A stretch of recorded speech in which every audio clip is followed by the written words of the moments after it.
உமது விலை மதிப்பில்லா இரத்தத்தினால் என்னை மீட்டருள்வாய்.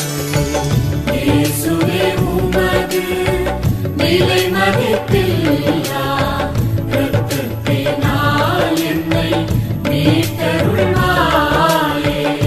இயேசுவே உமது விலை மதிப்பில்லா இரத்தத்தினால் என்னை மீட்டருள்வாய். இயேசுவின் திருவுடல் திருரத்த வணக்க மாதம் 5ஆம் நாள். பிற நற்கருணை புதுமைகள். நற்கருணையில் எண்ணற்ற புதுமைகள் கூறப்படுகின்றன. அவற்றுள் சில இங்கே குறிப்பிடப்படுகின்றது. ஆம்ஸ்டர்டாமிலிருந்து வரும் கூட்டானது 1345ஆம் ஆண்டு ஒரு குருவானவர் ஓர் இறக்கும் தருவாயில் இருக்கும் மனிதருக்கு நோயில் பூசுதல் திருவருட்சாதனம் வழங்கினார். அவர் அக்குடும்பத்தினரிடம் அம்மனிதர் அதை எரிந்துவிட்டால் அவர்களும் அதை எடுத்து நெருப்பில் எரிந்துவிட வேண்டுமென்று கூறினார். அம்மனிதன் அதை எரிந்து விட்டான்.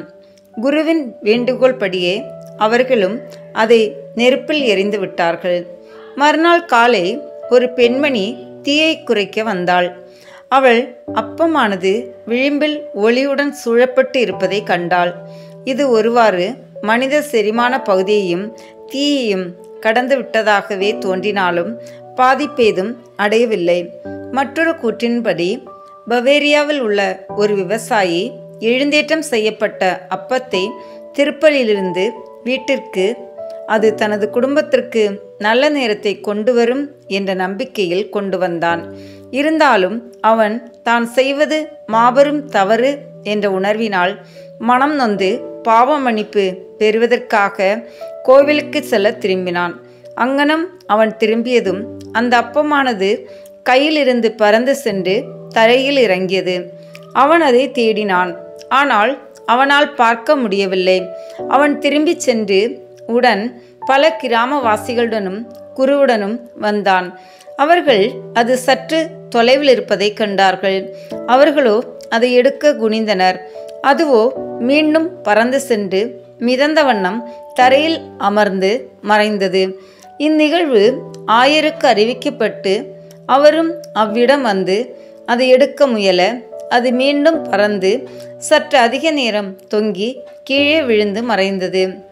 Planet, France, 1331.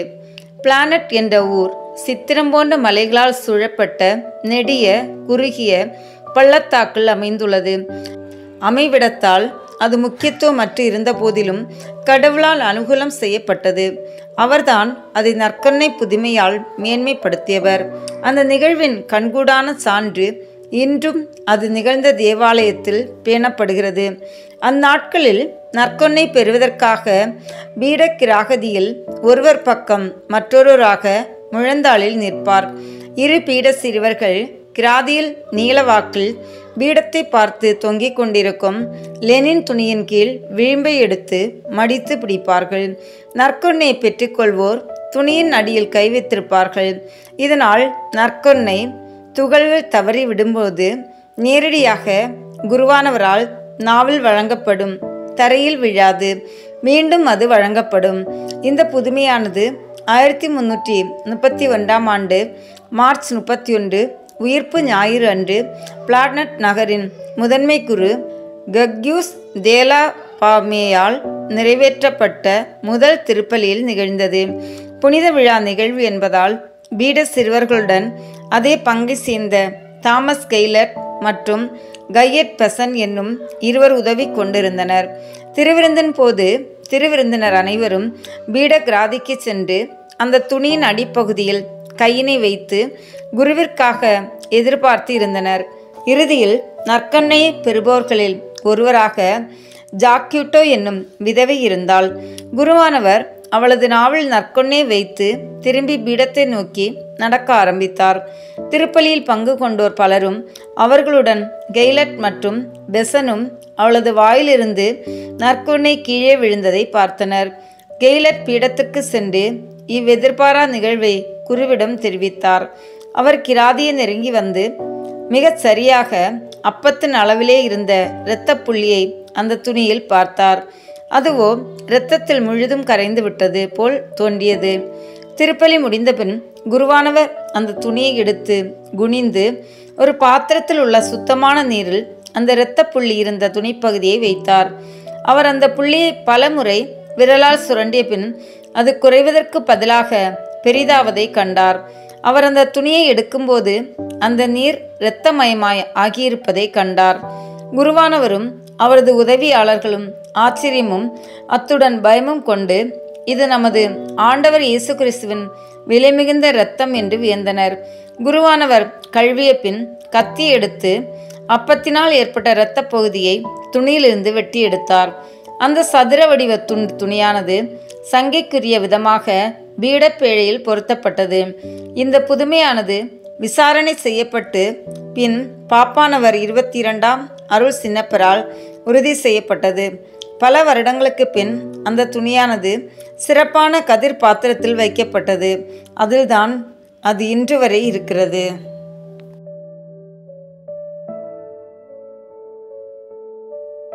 தந்தை, மகன், தூய ஆவியின் பெயராலே ஆமென்.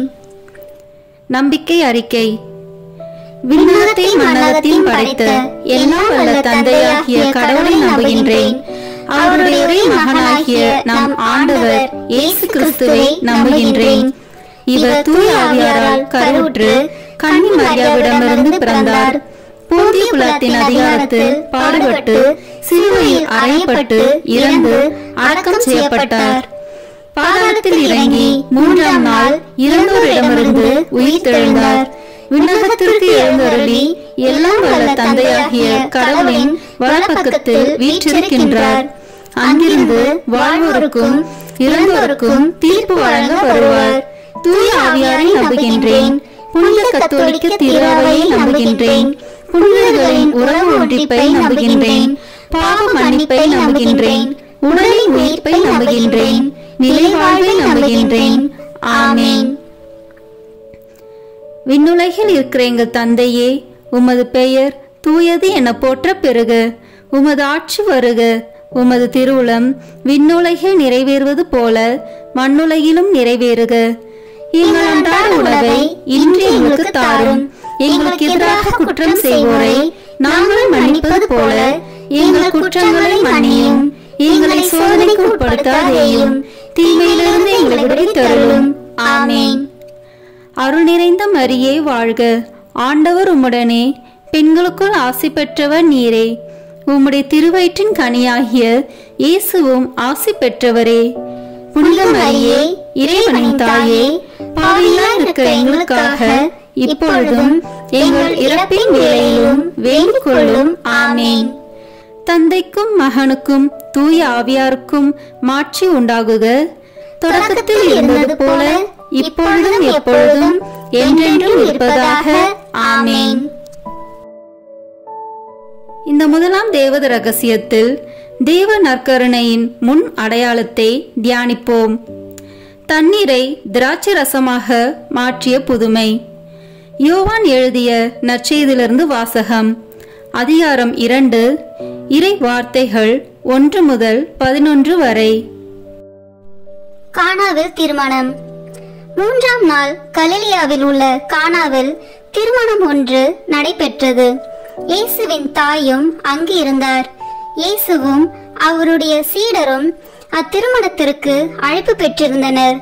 திருமண விழாவில் திராட்சை ரசம் தீர்ந்து போகவே இயேசுவின் தாய் அவரை நோக்கி, திராட்சை ரசம் தீர்ந்துவிட்டது என்றார். இயேசு அவரிடம், அம்மா, அதை பற்றி நாம் என்ன செய்ய முடியும்? எனது நேரம் இன்னும் வரவில்லையே என்றார். இயேசுவின் தாய் பணியாளரிடம், அவர் உங்களுக்கு சொல்வதெல்லாம் செய்யுங்கள் என்றார். யூதரின் தூய்மை சடங்குக்கு தேவையான 6 கல் தொட்டிகள் அங்கே இருந்தன. அவை ஒவ்வொன்றும் 2-3 குடம் தண்ணீர் கொள்ளும்.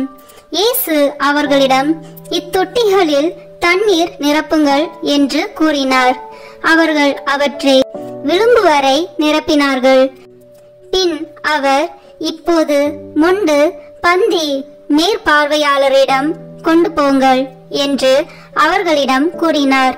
அவர்களும் அவ்வாறே செய்தார்கள்.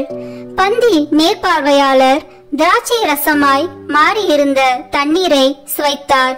அந்த ரசம் எங்கிருந்து வந்தது என்று அவருக்கு தெரியவில்லை. தண்ணீர் மொண்டு வந்த பணியாளருக்கே தெரிந்திருந்தது.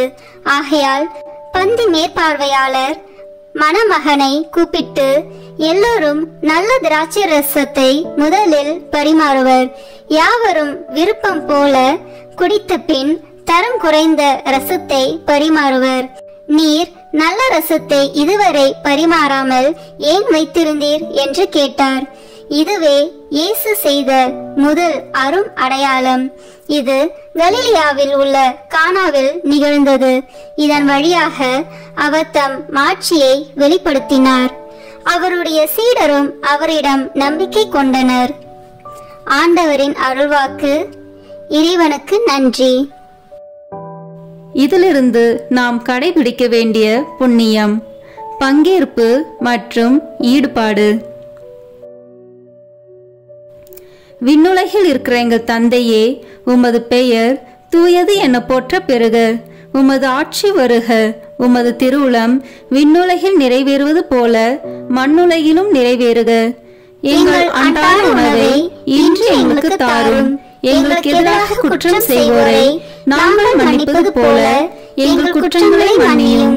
எங்களை சோதனைக்கு உட்படுத்தாதேயும், தீமையிலிருந்து எங்களை விடுவித்தருளும். ஆமேன். அருள் நிறைந்த மரியே வாழ்க. ஆண்டவர் உம்முடனே, பெண்களுக்குள் ஆசி பெற்றவர் நீரே. உம்முடைய திருவயிற்றின் கனியாகிய இயேசுவும் ஆசி பெற்றவரே. புனித மரியே, இறைவனின் தாயே, பாவிகளாய் இருக்கிற எங்களுக்காக இப்பொழுதும் எங்கள் இறப்பின் வேளையிலும் வேண்டிக் கொள்ளும். ஆமேன். நித்திய ஸ்துதிக்குரிய பரிசுத்த நற்கருணைக்கு பக்தியாய் ஆராதனை எத்திசையும் புரிவோம். நித்திய ஸ்துதிக்குரிய பரிசுத்த நற்கருணைக்கு பக்தியாய் ஆராதனை எத்திசையும் புரிவோம். நித்திய ஸ்துதிக்குரிய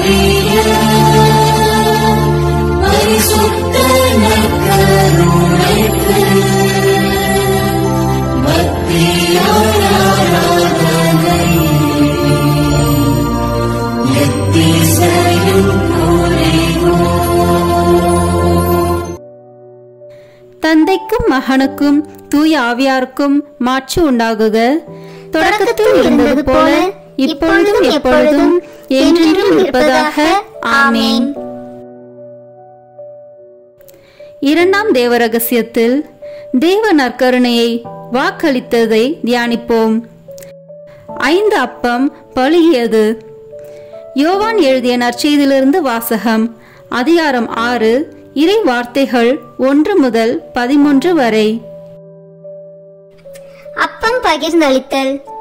இயேசு கலிலேய கடலை கடந்து மறுகரைக்கு சென்றார். அதற்கு திபேரிய கடல் என்றும் பெயர் உண்டு.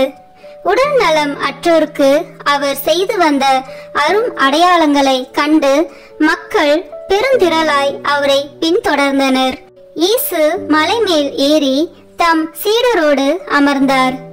யூதருடைய பாஸ்கா விழா அண்மையில் நிகழவிருந்தது.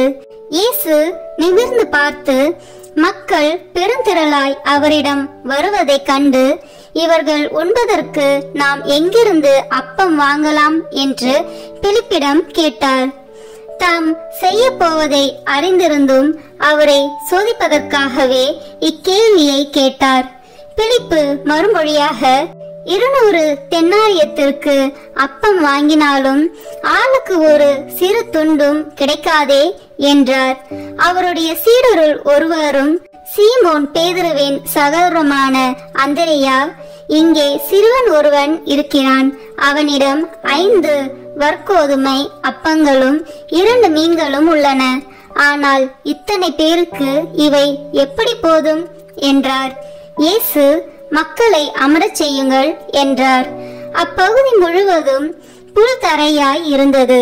அமர்ந்திருந்த ஆண்களில் எண்ணிக்கை ஏறக்குறைய 5000. இயேசு அப்பங்களை எடுத்து கடவுளுக்கு நன்றி செலுத்தி அமர்ந்திருந்தோருக்கு கொடுத்தார். அவ்வாறே மீன்களையும் பகிர்ந்தளித்தார். அவர்களுக்கு வேண்டிய மட்டும் கிடைத்தது. அவர்கள் வயிறார உண்டபின் ஒன்றும் வீணாகாதபடி எஞ்சிய துண்டுகளை சேர்த்து வையுங்கள் என்று தம் சீடரிடம் கூறினார். மக்கள் உண்டபின் 5 வற்கோதுமை அப்பத்திலிருந்து எஞ்சிய துண்டுகளை சேர்த்து சீடர்கள் 12 கூடைகளில் நிரப்பினார்கள். ஆண்டவரின் அருள்வாக்கு. இறைவனுக்கு நன்றி. இதிலிருந்து நாம் கடைபிடிக்க வேண்டிய புண்ணியம் பகிர்வு. விண்ணுலகில் இருக்கிற எங்கள் தந்தையே, உமது பெயர் தூயது என போற்ற பெறுக. உமது ஆட்சி வருக. உமது திருவுளம் விண்ணுலகில் நிறைவேறுவது போல மண்ணுலகிலும் நிறைவேறுக. எங்கள் அன்றாட உணவை இன்று எங்களுக்கு தாரும். எங்களுக்கு எதிராக குற்றம் செய்வோரை நாங்கள் மன்னிப்பது போல எங்கள் குற்றங்களை மன்னியும். எங்களை சோதனைக்கு உட்படுத்தாதேயும், தீமையிலிருந்து எங்களை விடுவித்தருளும். ஆமேன். அருள் நிறைந்த மரியே வாழ்க. ஆண்டவர் உம்முடனே, பெண்களுக்குள் ஆசி பெற்றவர் நீரே. உம்முடைய திருவயிற்றின் கனியாகிய இயேசுவும் ஆசி பெற்றவரே. புனித மரியே, இறைவனின் தாயே, பாவிகளாய் இருக்கிற எங்களுக்காக இப்பொழுதும் எங்கள் இறப்பின் வேளையிலும் வேண்டிக் கொள்ளும். ஆமேன். நித்திய ஸ்துதிக்குரிய பரிசுத்த நற்கருணைக்கு பக்தியாய் ஆராதனை எத்திசையும் புரிவோம். நித்திய ஸ்துதிக்குரிய பரிசுத்த நற்கருணைக்கு பக்தியாய் ஆராதனை எத்திசையும் புரிவோம். நித்திய ஸ்துதிக்குரிய பரிசுத்த நற்கருணைக்கு பக்தியாய் ஆராதனை எத்திசையும் புரிவோம். தந்தைக்கும் மகனுக்கும் தூய ஆவியாருக்கும் மாட்சி உண்டாகுக. தொடக்கத்தில் இருந்தது போல இப்பொழுதும் எப்பொழுதும் என்றென்றும் இருப்பதாக. ஆமேன்.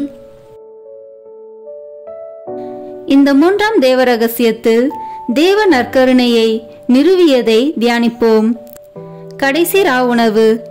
மார்க்கு நற்செய்தியிலிருந்து வாசகம். அதிகாரம் 14, இறை வார்த்தைகள் 22 முதல் 25 வரை. ஆண்டவரின் திருவிருந்து. அவர்கள் உண்டு கொண்டிருந்த பொழுது அவர் அப்பத்தை எடுத்து கடவுளை போற்றி அதை பிட்டு அவர்களுக்கு கொடுத்து, இதை பெற்றுக்கொள்ளுங்கள், இது எனது உடல் என்றார். பின்பு அவர் கிண்ணத்தை எடுத்து கடவுளுக்கு நன்றி செலுத்தி அவர்களுக்கு கொடுத்தார். அனைவரும் அதிலிருந்து பருகினர். அப்பொழுது அவர் அவர்களிடம், இது எனது உடன்படிக்கையின் இரத்தம், பலருக்காக சிந்தப்படும் இரத்தம். இனிமேல் இறையாட்சி வரும் அந்நாளில்தான் நான் திராட்சை பழ ரசத்தை குடிப்பேன். அதுவரை ஒருபோதும் குடிக்க மாட்டேன் என உறுதியாக உங்களுக்கு சொல்கிறேன் என்றார். ஆண்டவரின் அருள்வாக்கு. இறைவனுக்கு நன்றி. இந்த வாசகத்திலிருந்து நாம் கடைபிடிக்க வேண்டிய புண்ணியம் சுய தியாகம். விண்ணுலகில் இருக்கிற எங்கள் தந்தையே, உமது பெயர் தூயது என போற்ற பெறுக. உமது ஆட்சி வருக. உமது திருவுளம் விண்ணுலகில் நிறைவேறுவது போல மண்ணுலகிலும் நிறைவேறுக. எங்கள் அன்றாட உணவை இன்று எங்களுக்கு தாரும். எங்களுக்கு எதிராக குற்றம் செய்வோரை நாங்கள் மன்னிப்பது போல எங்கள் குற்றங்களை மன்னியும்.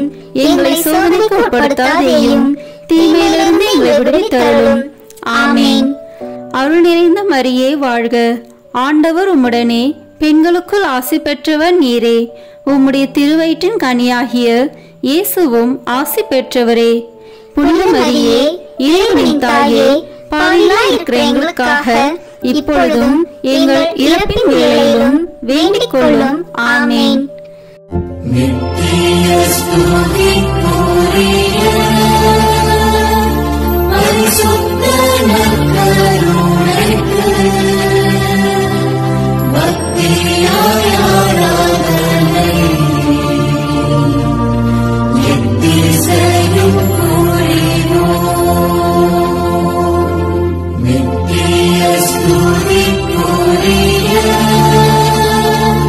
பரிசுத்த நற்கருணைக்கு பக்தியாய் ஆராதனை எத்திசையும் புரிவோம். நித்திய ஸ்துதிக்குரிய பரிசுத்த நற்கருணைக்கு பக்தியாய் ஆராதனை எத்திசையும் புரிவோம். தந்தைக்கும் மகனுக்கும் தூய ஆவியாருக்கும் மாட்சி உண்டாகுக. தொடக்கத்தில் இருந்தது போல இப்பொழுதும் எப்பொழுதும் என்றென்றும் இருப்பதாக. ஆமேன். நான்காம் தேவ ரகசியத்தில் தேவ நற்கருணையை கொண்டாடியதை தியானிப்போம். எம்மாவு சீடர்கள். லூக்கா நற்செய்தியிலிருந்து வாசகம். அதிகாரம் 24, இறை வார்த்தைகள் 13 முதல் 35 வரை. எம்மாவு வழியில் சீடரை சந்தித்தல். அதே நாளில் சீடர்களுள் இருவர் எருசலேமிலிருந்து ஏறத்தாழ 12 கிலோமீட்டர் தொலைவில் உள்ள ஓர் ஊருக்கு சென்று கொண்டிருந்தனர். அவ்வூரின் பெயர் எம்மாவு. அவர்கள் இந்நிகழ்ச்சிகள் அனைத்தையும் குறித்து ஒருவரோடு ஒருவர் உரையாடிக் கொண்டே சென்றார்கள். இப்படி அவர்கள் உரையாடிக் கொண்டும் வினவிக் கொண்டும் சென்றபோது இயேசு நெருங்கி வந்து அவர்களோடு நடந்து சென்றார். ஆனால் அவர் யார் என்று அறிந்து உணர முடியாதவாறு அவர்கள் கண்கள் மறைக்கப்பட்டிருந்தன. அவர் அவர்களை நோக்கி, வழி நெடுகிலும் நீங்கள் ஒருவரோடு ஒருவர் பேசிக் கொண்டிருப்பது என்ன என்று கேட்டார். அவர்கள் முகவாட்டத்தோடு நின்றார்கள். அவர்களுள் கிளையோப்பா என்னும் பெயருடைய ஒருவர் அவரிடம் மறுமொழியாக, எருசலேமில் தங்கியிருப்பவர்களுள் உமக்கு மட்டும்தான் இந்நாளில் நிகழ்ந்தவை தெரியாதோ என்றார். அதற்கு அவர் அவர்களிடம், என்ன நிகழ்ந்தது என்று கேட்டார். அவர்கள் அவரிடம், நாசரேத்து இயேசுவை பற்றியே தான் பேசுகின்றோம். அவர் கடவுளுக்கும் மக்கள் எல்லாருக்கும் முன்பாக சொல்லிலும் செயலிலும் வல்ல இறைவாக்கினராக திகழ்ந்தார். அவர் இஸ்ரேலை மீட்கப் போகிறார் என்று நாங்கள் எதிர்பார்த்திருந்தோம். ஆனால் தலைமை குருக்களும் ஆட்சியாளர்களும் அவருக்கு மரண தண்டனை விதித்து சிலுவையில் அறைந்தார்கள். இவையெல்லாம் நிகழ்ந்து இன்றோடு 3 நாட்கள் ஆகின்றன. ஆனால் இன்று எங்களை சேர்ந்த பெண்களுள் சிலர் எங்களை மலைப்புக்குள்ளாக்கினர். அவர்கள் விடியற் காலையில் கல்லறைக்கு சென்றார்கள். அவருடைய உடலை காணாது திரும்பி வந்து வானதூதர்களை கண்டதாகவும் இயேசு உயிரோடு இருக்கிறார் என்று அவர்கள் கூறியதாகவும் சொன்னார்கள். எங்களோடு இருந்தவர்களுள் சிலரும் கல்லறைக்கு சென்று அப்பெண்கள் சொன்னவாறே இருக்க கண்டனர். ஆனால் அவர்கள் இயேசுவை காணவில்லை என்றார்கள். இயேசு அவர்களை நோக்கி, அறிவிலிகளே, இறைவாக்கினர் உரைத்த எல்லாவற்றையும் நம்ப இயலாத மந்த உள்ளத்தினரே, மெசியா நாம் மாட்சி அடைவதற்கு முன் இத்துன்பங்களை பட வேண்டுமல்லவா என்றார். மேலும் மோசே முதல் இறைவாக்கினர் வரை அனைவரின் நூல்களிலும் தம்மை குறித்து எழுதப்பட்ட யாவற்றையும் அவர் அவர்களுக்கு விளக்கினார். அவர்கள் தாங்கள் போக வேண்டிய ஊரை நெருங்கி வந்தார்கள். அவரோ அதற்கு அப்பால் போகிறவர் போல காட்டிக்கொண்டார். அவர்கள் அவரிடம், எங்களோடு தங்கும், ஏனெனில் மாலை நேரம் ஆயிற்று, பொழுதும் போயிற்று என்று கூறி கட்டாயப்படுத்தி அவரை இணங்க வைத்தார்கள். அவர் அங்கு தங்குமாறு அவர்களோடு சென்றார். அவர்களோடு அவர் பந்தியில் அமர்ந்திருந்த போது அப்பத்தை எடுத்து கடவுளை போற்றி பிட்டு அவர்களுக்கு கொடுத்தார். அப்போது அவர்கள் கண்கள் திறந்தன. அவர்களும் அவரை அடையாளம் கண்டு கொண்டார்கள். உடனே அவர் அவர்களிடமிருந்து மறைந்து போனார். அப்போது அவர்கள் ஒருவரை ஒருவர் நோக்கி, வழியிலே அவர் நம்மோடு பேசி மறைநூலை விளக்கும் போது நம் உள்ளம் பற்றி எரியவில்லையா என்று பேசிக்கொண்டார்கள். அந்நேரமே அவர்கள் புறப்பட்டு எருசலேமுக்கு திரும்பி போனார்கள். அங்கே 11 அவர்களோடு இருந்தவர்களுள் குழுமி இருக்க கண்டார்கள். அங்கிருந்தவர்கள், ஆண்டவர் உண்மையாகவே உயிருடன் எழுப்பப்பட்டார், அவர் சீமோனுக்கு தோற்றம் அளித்துள்ளார் என்று சொன்னார்கள். அவர்கள் வழியில் நிகழ்ந்தவற்றையும் அவர் அப்பத்தை பிட்டு கொடுக்கும்போது அவரை கண்ணுணர்ந்து கொண்டதையும் அங்கிருந்தவர்களுக்கு எடுத்துரைத்தார்கள். ஆண்டவரின் அருள்வாக்கு. இறைவனுக்கு நன்றி. இந்த வாசகத்திலிருந்து நாம் கடைபிடிக்க வேண்டிய புண்ணியம் தோழமை. விண்ணுலகில் இருக்கிற எங்கள் தந்தையே, உமது பெயர் தூயது என போற்ற பெறுக. உமது ஆட்சி வருக. உமது திருவுளம் விண்ணுலகில் நிறைவேறுவது போல மண்ணுலகிலும் நிறைவேறுக. எங்கள் அன்றாட உணவை இன்று எங்களுக்கு தாரும். எங்களுக்கு எதிராக குற்றம் செய்வோரை நாங்கள் மன்னிப்பது போல எங்கள் குற்றங்களை மன்னியும். எங்களை சோதனைக்கு உட்படுத்தாதேயும், தீமையிலிருந்து எங்களை விடுவித்தருளும். ஆமேன். அருள் நிறைந்த மரியே வாழ்க. ஆண்டவர் உம்முடனே, பெண்களுக்குள் ஆசி பெற்றவர் நீரே. உம்முடைய திருவயிற்றின் கனியாகிய இயேசுவும் ஆசி பெற்றவரே. புனித மரியே, இறைவனின் தாயே, பாவிகளாய் இருக்கிற எங்களுக்காக இப்பொழுதும் எங்கள் இறப்பின் வேளையிலும் வேண்டிக் கொள்ளும். ஆமேன். நித்திய ஸ்துதிக்குரிய பரிசுத்த நற்கருணைக்கு பக்தியாய் ஆராதனை எத்திசையும் புரிவோம். நித்திய ஸ்துதிக்குரிய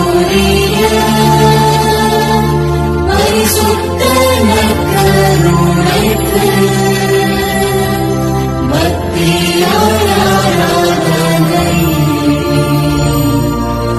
எத்திசையும் புரிவோம்.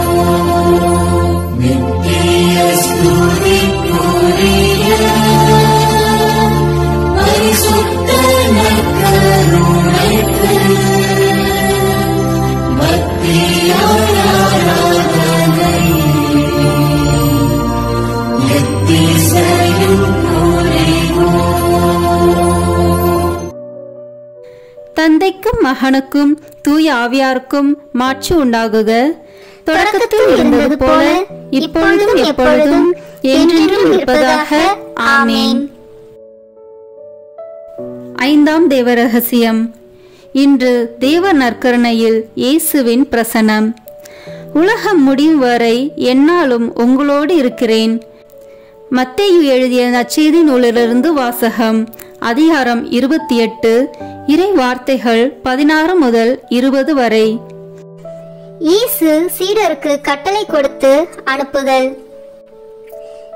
11 சீடர்களும் இயேசு தங்களுக்கு பணித்தபடியே கலிலேயாவில் உள்ள ஒரு மலைக்கு சென்றார்கள். அங்கே அவரை கண்டு பணிந்தார்கள். சிலரோ ஐயமுற்றார்கள். இயேசு அவர்களை அணுகி, விண்ணுலகிலும் மண்ணுலகிலும் அனைத்து அதிகாரமும் எனக்கு அருளப்பட்டிருக்கிறது. எனவே நீங்கள் போய் எல்லா மக்களினத்தாரையும் சீடராக்குங்கள். தந்தை, மகன், தூய ஆவியார் பெயரால் திருமுழுக்கு கொடுங்கள். நான் உங்களுக்கு கட்டளையிட்ட யாவையும் அவர்களுக்கு கடைபிடிக்கும்படி கற்பியுங்கள். இதோ, உலக முடியும் வரை எந்நாளும் நான் உங்களுடன் இருக்கின்றேன் என்று கூறினார். ஆண்டவரின் அருள்வாக்கு. இறைவனுக்கு நன்றி. இதிலிருந்து நாம் கடைபிடிக்க வேண்டிய புண்ணியம் சேவை. விண்ணுலகில் இருக்கிற எங்கள் தந்தையே, உமது பெயர் தூயது என போற்ற பெறுக. உமது ஆட்சி வருக. உமது திருவுளம் விண்ணுலகில் நிறைவேறுவது போல மண்ணுலகிலும் நிறைவேறுக. எங்கள் அன்றாட உணவை இன்று எங்களுக்கு தாரும். எங்களுக்கு எதிராக குற்றம் செய்வோரை நாங்கள் மன்னிப்பது போல எங்கள் குற்றங்களை மன்னியும். எங்களை சோதனைக்கு உட்படுத்தாதேயும், தீமையிலிருந்து எங்களை விடுவித்தருளும். ஆமேன். அருள் நிறைந்த மரியே வாழ்க. ஆண்டவர் உம்முடனே, பெண்களுக்குள் ஆசி பெற்றவர் நீரே. உம்முடைய திருவயிற்றின் கனியாகிய இயேசுவும் ஆசி பெற்றவரே. புனித மரியே, இறைவனின் தாயே, பாவிகளாய் இருக்கிற எங்களுக்காக இப்பொழுதும் எங்கள் இறப்பின் வேளையிலும் வேண்டிக் கொள்ளும். ஆமேன். நித்திய ஸ்துதிக்குரிய பரிசுத்த நற்கருணைக்கு பக்தியாய் ஆராதனை எத்திசையும் புரிவோம். நித்திய ஸ்துதிக்குரிய பரிசுத்த நற்கருணைக்கு பக்தியாய் ஆராதனை எத்திசையும் புரிவோம். நித்திய ஸ்துதிக்குரிய பரிசுத்த நற்கருணைக்கு பக்தியாய் ஆராதனை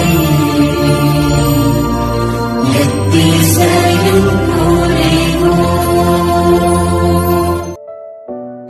தந்தைக்கும் மகனுக்கும் தூய ஆவியாருக்கும் மாட்சி உண்டாகுக. தொடக்கத்தில் இருந்தது போல இப்பொழுதும் எப்பொழுதும் என்றென்றும் இருப்பதாக. ஆமேன். இறுதி ஜெபம். நற்கருணை மாதாவே, ஆமேன்.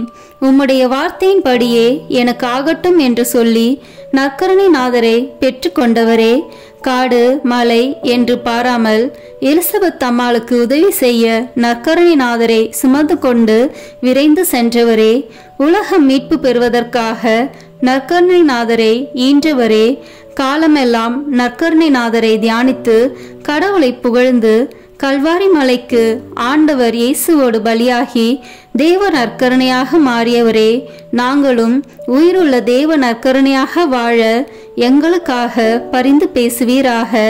ஆமீன்.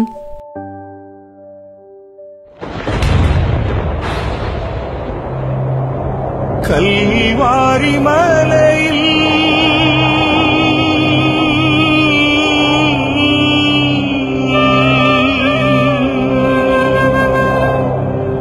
சிந்திய இரத்தத்தால்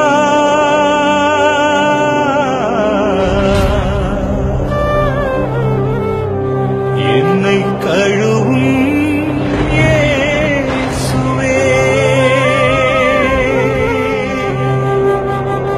ஒரு துளி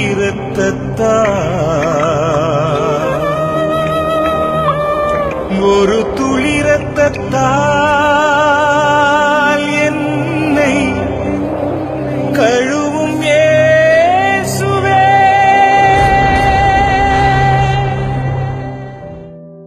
சிலுவையில் இயேசு சிந்தின இரத்தத்தால் சமாதானம் உண்டாகும். கொலோசியர் 1:20 இறைவார்த்தை. இப்போது நாம் இணைந்து இயேசுவின் திரு இரத்தத்தை நோக்கி நம்மை முழுவதும் ஒப்பு கொடுக்கும் ஜெபத்தை சொல்வோம். இயேசுவே, நீர் சிலுவையில் சிந்திய வல்லமையான இரத்தம் கொண்டு என் உச்சந்தலையிலிருந்து உள்ளங்கால் வரை அபிஷேகம் செய்யும். இறை இயேசுவே, இப்போது என்னை தீமை, பாவம், சோதனை, தீயவனின் தாக்குதல்கள், சூனியங்கள், இருளின் பயம், மனித வார்த்தையின் பயம், நோய், சந்தேகம், கோபம் மற்றும் விருப்பப்படாத எல்லா நாசங்களிலிருந்தும் விடுதலை செய்யும். ஆபத்துக்கள், விபத்துகளிலிருந்து என்னை பாதுகாத்தருளும். இப்போது நான் உமது பரிசுத்த இரத்தத்தின் முழு பாதுகாப்பினை அடைந்துவிட்டேன் என்பதை நினைத்து நான் உம்மை துதிக்கிறேன். இயேசுவின் பரிசுத்த இரத்தமே எம்மை காத்தருளும்.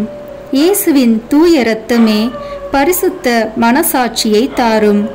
இயேசுவின் தூய இரத்தமே வார்த்தையான தேவனே எங்களை காத்தருளும். இயேசுவின் தூய இரத்தமே எங்கள் ஆழ் மனதை பரிசுத்தப்படுத்தும். இயேசுவின் தூய இரத்தமே மனதில் உள்ள கெட்ட சிந்தனைகளை தூய்மைப்படுத்தும். இயேசுவின் தூய இரத்தமே அவிசுவாசியின் வார்த்தைகளை எடுத்து மாற்றும். இயேசுவின் தூய இரத்தமே மனதில் உள்ள பய உணர்வுகளை கழுவும். இயேசுவின் தூய இரத்தமே உடல் உறுப்பில் உள்ள காம உணர்ச்சிகளை கழுவும். இயேசுவின் தூய இரத்தமே தலைமுறைகளில் உள்ள பாவ சாபங்களை கழுவும். இயேசுவின் தூய இரத்தமே குற்ற உணர்வுகளை கழுவி மாற்றும். இயேசுவின் தூய இரத்தமே நான் கருவறையில் உருவான நேரத்தில் உண்டான எல்லா எதிர் அனுபவங்களை கழுவி பரிசுத்தப்படுத்தும். ஆமீன். இயேசுவின் இரத்தத்தால் நம்மை கழுவும் ஜெபம். இயேசுவே, எங்களுக்காக கல்வாரியில் நீர் சிந்திய உம்முடைய விலையேற பெற்ற திரு இரத்தத்தினால் எங்கள் குடும்பத்தில் இருக்கின்ற ஒவ்வொருவரையும் கழுவும். எங்கள் வீடுகளில் இருக்கின்ற ஒவ்வொரு பொருட்களிலும் உம்முடைய இரத்த துளிகளை தெளித்து வையும். எங்கள் வீடுகளின் தரைகளிலும் சுவர்களிலும் கூரைகளிலும் உம்முடைய இரத்தத்தை தெளியும். எங்கள் வீடுகளை சுற்றிலும் நிலங்களின் எல்லைகளை சுற்றிலும் உம்முடைய இரத்தத்தை தெளித்து வைத்து உமது காவல் தூதர்களை எங்களுக்கு துணையாக நிறுத்தி வையும். எங்களுக்கு எதிராக செய்யப்படும் எந்த ஒரு காரியமாக இருந்தாலும் மாயத்தந்திர சக்திகள், சாத்தானின் ஏவுதல்கள், பில்லி சூனிய கட்டுக்கள் மற்றும் ஆபத்துக்கள், விபத்துக்கள், அவமானங்கள், நோய்கள், பிற தேவைகள் அனைத்திலும் எங்களை பாதுகாத்து வழி நடத்தும். நாங்கள் செல்லுகின்ற வழிகளில் எல்லாம், சென்றடைகின்ற ஒவ்வொரு இடங்களில் எல்லாம் உம்முடைய இரத்த துளிகளை தெளித்து வைத்து எங்களுக்கு முன்னும் பின்னும் வலமும் இடமும் உமது பிரசன்னத்தால் வழி நடத்தும். இதுவரை எங்களை பாதுகாத்து வந்த தேவன் இனிவரும் நாட்களிலும் எங்களை பாதுகாத்து வழிநடத்தும்படி ஜெபிக்கிறோம். இயேசுவின் பெயரால் ஆமீன். தந்தை, மகன், தூய ஆவியின் பெயராலே ஆமீன்.